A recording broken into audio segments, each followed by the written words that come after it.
Today's topic is really exciting. Mindfulness in educational settings. It's about how being present can change how we learn, teach, and even connect. Absolutely. Mindfulness used to sound so abstract, but now it's becoming a real tool in classrooms. Have you seen it in action anywhere? Yeah, actually, I visited a school that starts every day with a few minutes of breathing exercises. It totally shifted the kids' energy. That's amazing.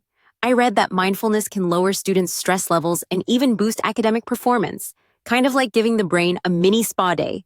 Haha, a brain spa. Exactly. But I wonder, do teachers get enough training to implement mindfulness properly?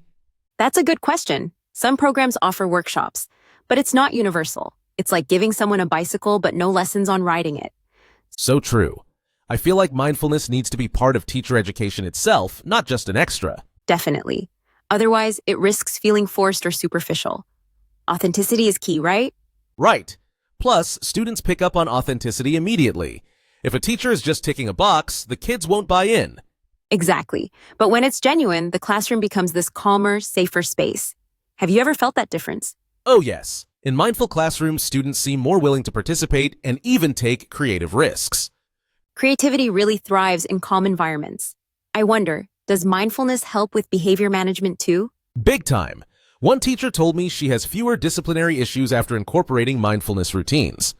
That's powerful. It's like replacing control tactics with connection tactics. Love that phrasing. Connection tactics. It reminds me, mindfulness also helps with emotional regulation, right? For sure. It teaches kids to notice emotions instead of being ruled by them, like spotting a storm without sailing right into it. Beautiful metaphor.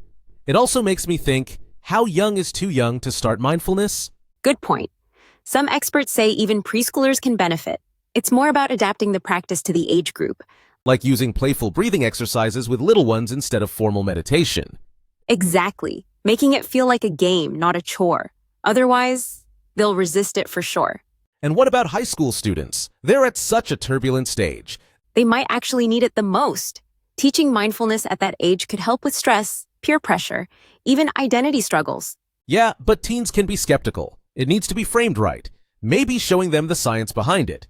Totally. They respect evidence. And maybe some cool apps or tech can help too. Speaking of tech, do you think mindfulness apps belong in schools?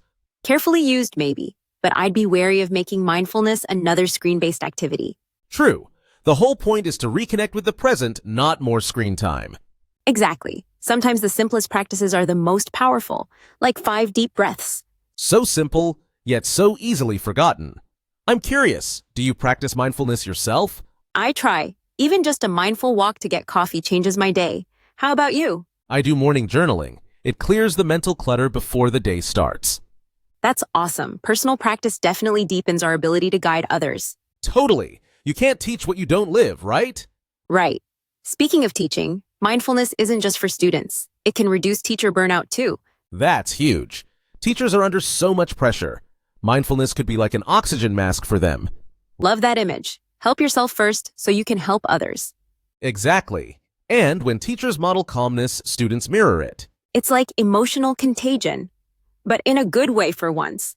Ha ha ha, finally a contagion we want in schools. Seriously though, embedding mindfulness into school culture could be transformative.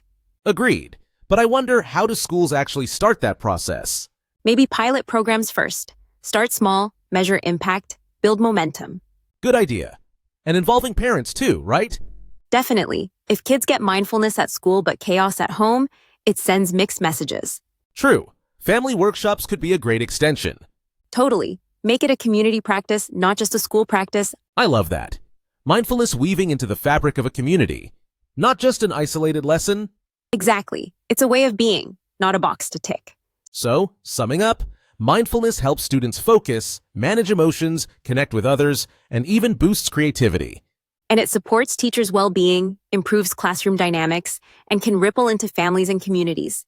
It's like planting a garden, right? Takes care, patience, and consistency. Beautifully said. And the harvest is healthier, happier humans. Can't think of a better goal for education, honestly. Me neither. Maybe the real revolution in education isn't a new tech, but a new mindset. A mindful mindset. I love that. So, listeners, what if the future of learning isn't faster, but deeper? What if the next big innovation is inner peace? Food for thought, right? Thanks for joining us today. Let's keep breathing, noticing, and growing together. See you next time, and stay mindful. Would you like me to also generate a second alternative version with a slightly different tone, e.g. the even more lively or more reflective?